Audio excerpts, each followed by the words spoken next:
Hello there guys, welcome to another of my live videos, and today I'm just be officially updating you on some more transfer rumours and gossip, giving you the latest news of course of what players are linked with Manchester United as we always do on this current channel and all that. So we do know these lots of current players on our agenda and all that.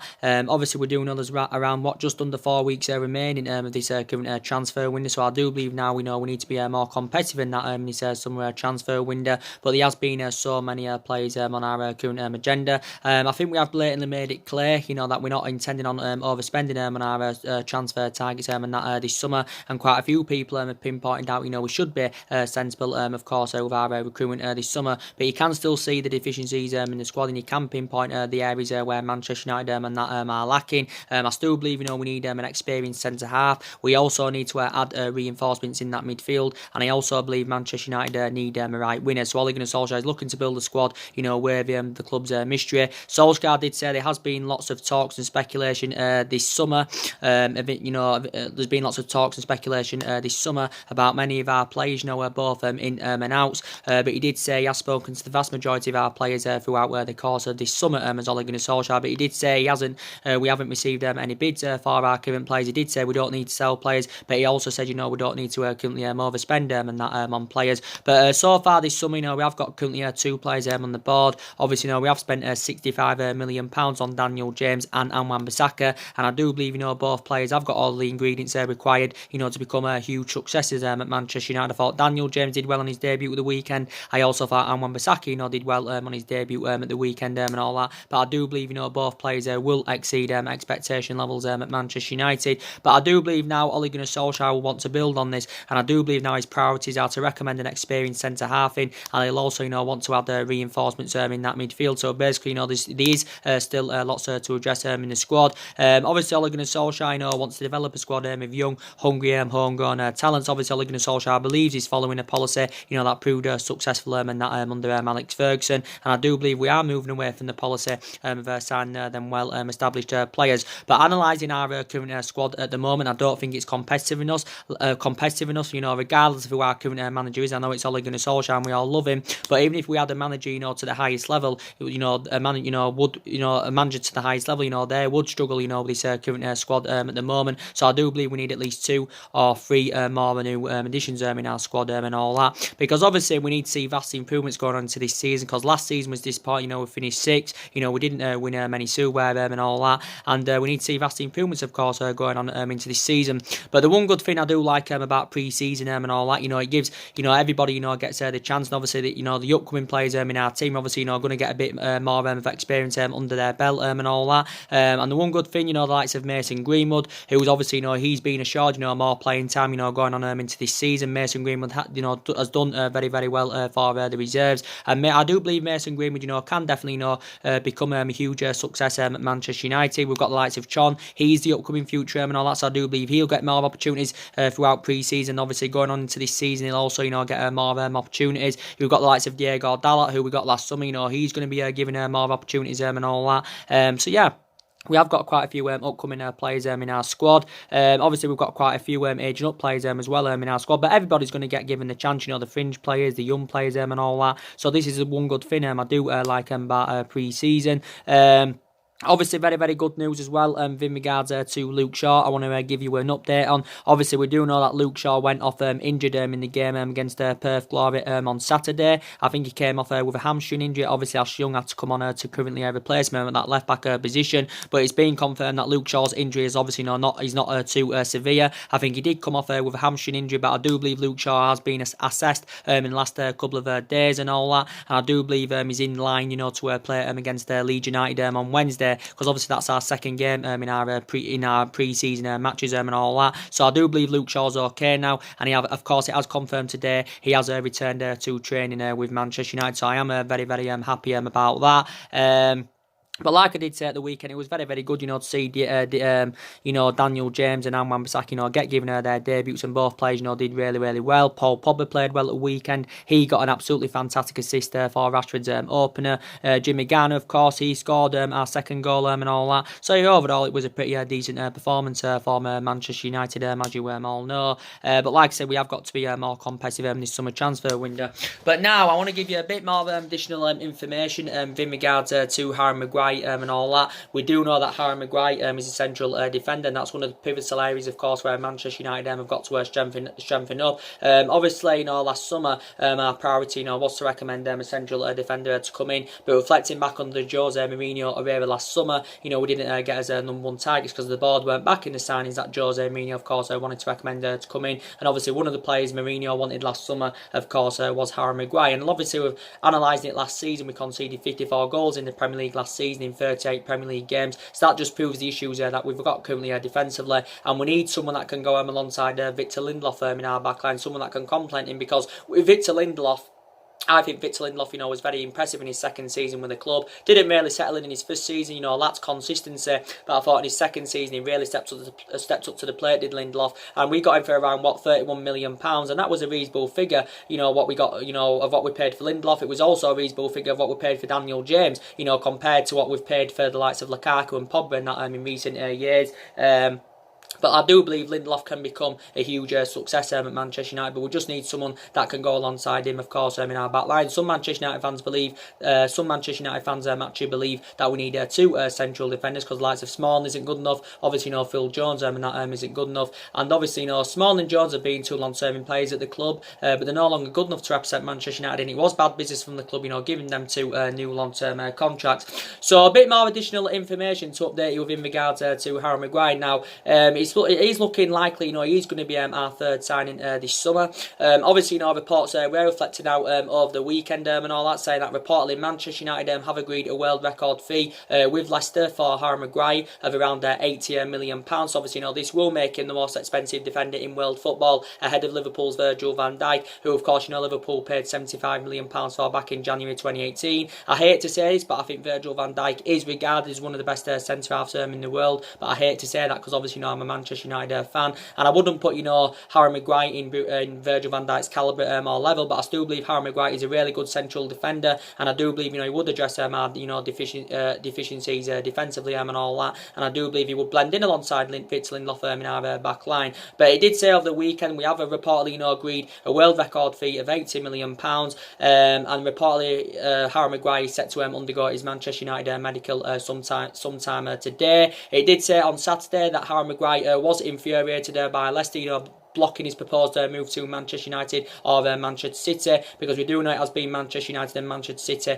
that have been battling out for his services. Reflecting back quite a few weeks ago, it was looking like Manchester City were going to get a deal over the line for Harry Maguire, but obviously Leicester's valuation had made City withdraw their interest, because City are not willing to pay £85 or £90 million for his services. I do believe City at the tops were only willing to pay him around £60 million for his services and all that. I do believe Harry Maguire's preference was actually to make a move to Manchester City. Obviously, City had held extensive talks with Leicester and all that, and he even did say City were willing to pay him around £280 a week. Obviously, City were seeing him as replacement for Vincent Kompany, but I do believe now City have withdrawn their current interest. So I do believe now we are in pole position to sign the player. I do believe what it said at the weekend. Now it has proven it hasn't become true that we've agreed any fee with Leicester, because I do believe now Manchester United are still in talks with Leicester over coming to an agreement on a fee for Harry Maguire.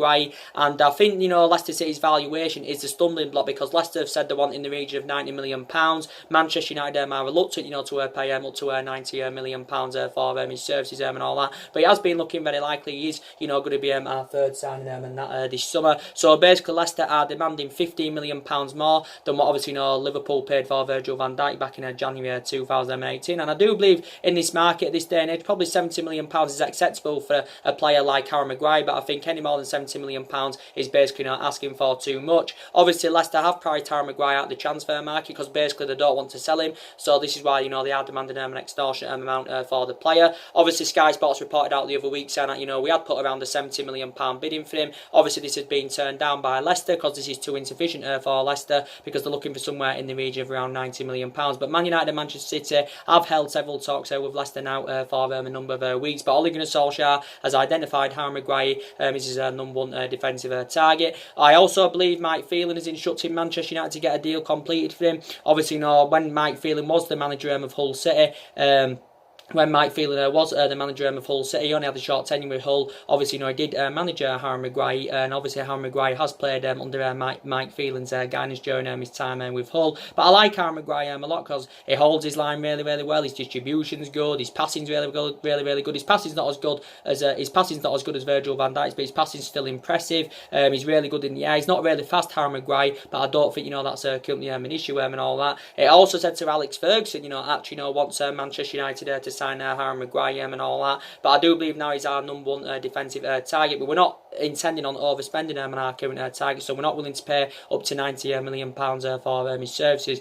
But Harry Maguire is 26 years of age, plus he's British. Obviously, he served a couple of years with Leicester. He's made 76 appearances for them in all competitions. 69 of those appearances have come in the Premier League, and I think he scored around 3 goals last season. He signed a new long-term contract with Leicester last summer, so he's under contract with them until 2023. Leicester did pay around £17 million for his services from Hull, so obviously, Leicester, if they can sell him, I obviously if Leicester can currently sell him, obviously they're going to make a huge profit on the player and all that. But I think Harry Maguire's told Leicester he does currently want to leave. He wants to go to a bigger club, to obviously rejuvenate his career and take his footballing career to the next level and all that. But like I said, at the moment, the valuation of what Leicester are demanding seems to be the stumbling block of him making his proposed move to Manchester United. But reportedly, Leicester have got an agreement in place with Brighton for Lewis Dunk, and reportedly they've agreed around the £45 million deal. So Leicester have reportedly found their replacement for Harry Maguire and all. But like I said, there's been so many central defenders on our agenda. Obviously, the likes of Issy Diop's been on our agenda, and analysing it, probably Issy Diop would be a cheaper solution than Harry Maguire. There's obviously been a lot of talks going on about De Ligt, but I think De Ligt's on the verge of joining Juventus. So I would say now that De Ligt is out of the equation. Obviously, Koulibaly, but I don't think Koulibaly is going to be coming to Manchester United because Napoli are reluctant to offload him. I think the only way we'd get Koulibaly is if we was willing to pay an absolute extortionate amount for him, pay silly amounts of money. But I don't think Manchester United are intending on doing that. And I think last summer we indicated that we was willing to spend up to £100 million on a central defender because there was a lot of talks about Raphael Varane last summer. I always thought there wasn't a lot of credibility in Raphael Varane, coming here to Manchester United. But like I said, there's been so many central defenders on our current agenda, but we've definitely got to address our defensive deficiencies. People say we've got Eric Bailly, and we have got Eric Bailly, and I like Eric Bailly a lot. But I think his Manchester United's career has been badly affected, the amount of injuries he's sustained, obviously with his fallout under managers. But I did say, guys, we've got to sell players this summer to help us generate funds and rebuild the squad. Obviously, I think we need to sell Darwin and Rojo, and I do believe, we sell Darwin and Rojo, we can generate around 25 or 30 million pounds for their departures, because both players have endured difficult times at Manchester United, mainly with Rojo because of his injuries, and with Darwin, he hasn't really been given the chance. But since Ole Gunnar Solskjaer's arrival, 3 players have departed. Valencia left the club after he served 10 years with Manchester United, so he was a long-serving player. Obviously, Ander Herrera left on a free transfer, so we're going to need a replacement for him. And of course, Fellaini left back in January. And we need to address that midfield because you've got the likes of McTominay in there. I think with McTominay, he's going to obviously gain a bit more experience during pre-season and all that. Too inexperienced at the moment. You've got Fred, don't know if he's a long-term solution for Manchester United. Matic too inconsistent. So we've got to definitely address that current midfield and all that. But I do believe, Harry Maguire, would be the right solution for Manchester United. As I updated you on my previous video in regards to Bruno Fernandes from Sport, and there's been if we do get a deal over the line for Harry Maguire, is this having an effect on Bruno Fernandes, coming here to Manchester United and all that? But I do believe now anywhere that Ed Woodward and the Manchester United board have said no to Bruno Fernandes, because obviously, Sport and Lisbon have said, they want around £70 million. Manchester United are not willing to pay £70 million. I think at the tops, we are only willing to pay around £50 million for Bruno Fernandes. I do believe the Manchester United board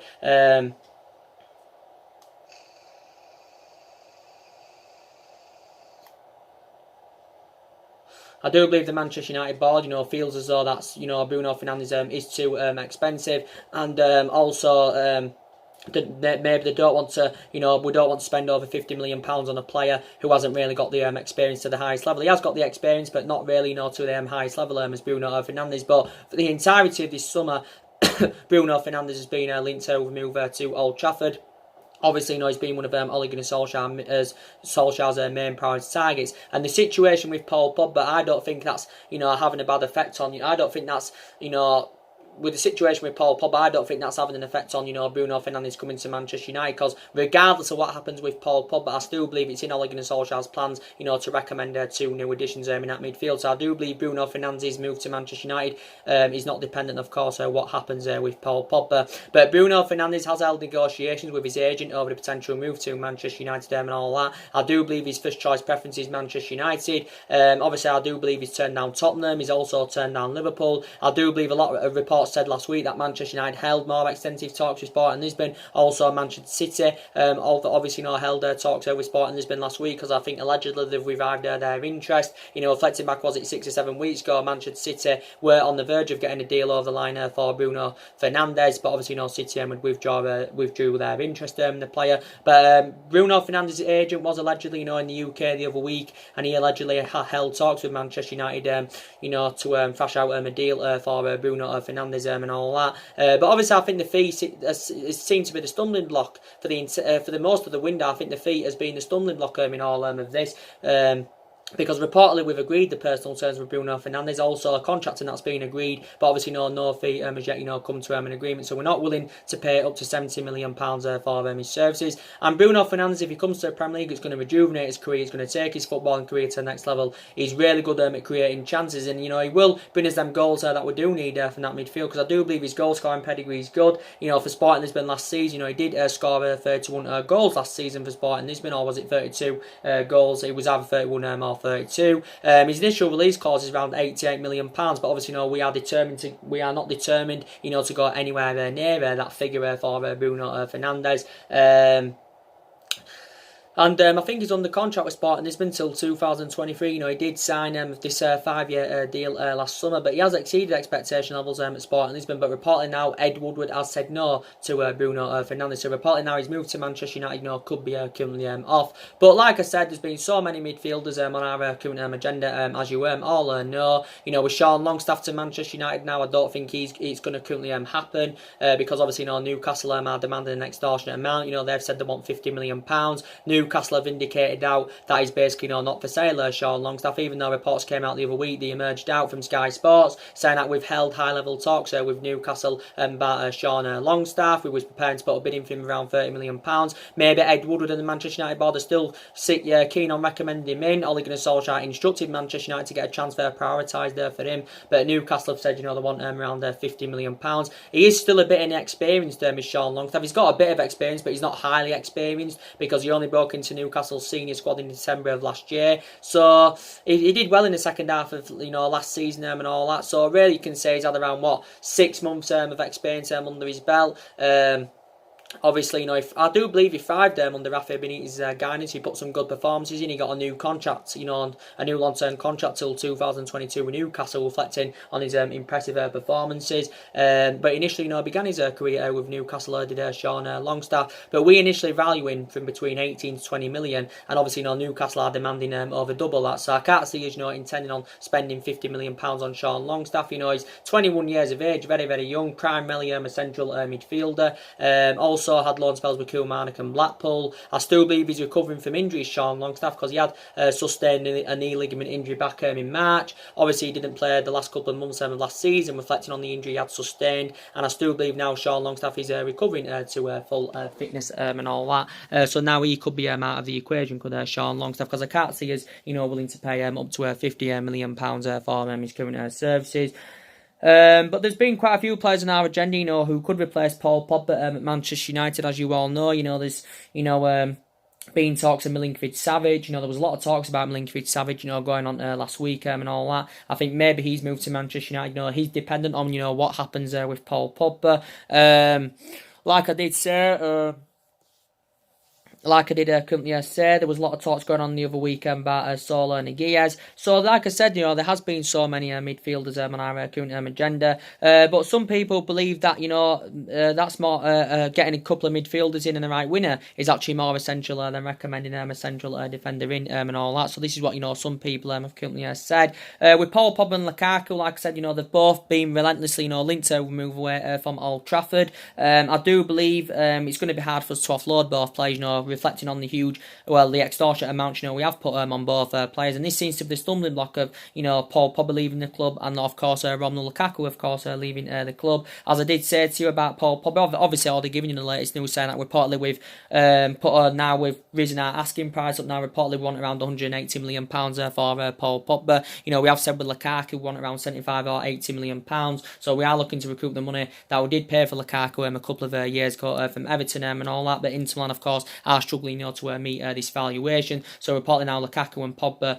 could remain at the football club. Like I did say, it was good last week. Andres Pereira got a new deal. Alex Tuanzebe got a new deal. Rashford signed a new long-term contract the other week. Also, Juan Mata got a new contract a couple of weeks ago. De Gea's on the verge of signing a new contract. So that's also, very, very good news indeed. But like I said, we've got Leeds United, coming up this week. Well, it's on Wednesday, as you all know, in Australia. Fred and Darwin, obviously, haven't travelled to Australia and all that. Luke Shaw's obviously going to be in line to play because he's now he's confirmed that he's back in training, and he's obviously his hamstring injury was not too severe. But I always like pre-season, like I said. But that's mainly everything to update with today. I just wanted to do this is a pretty short video. I usually do long videos, but like I currently said, that's mainly everything to update with. But like I said, we're not in Champions League football, and that's always very essential when you do want to get your number one targets and also convince your imperative players to stay in the football club. But like I said, still lots to address in the squad. Solskjaer's still in the process of rebuilding, because analysing it, the majority of this squad is not only going to Solskjaer's. The only players that are his at this present time is obviously Daniel James